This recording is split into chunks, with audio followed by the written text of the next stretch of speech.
নমস্কার, আমি সুচরিতা দাস।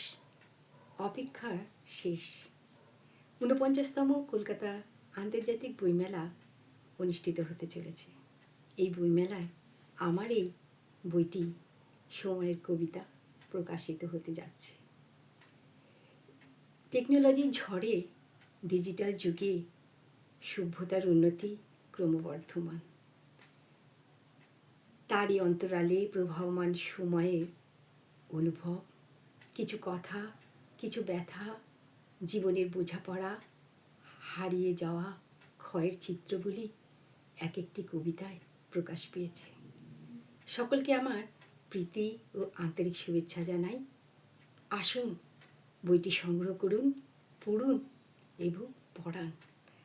স্থান কলকাতা আন্তর্জাতিক বইমেলা প্রাঙ্গণ, Asian press books, gate number 4, stall number E3।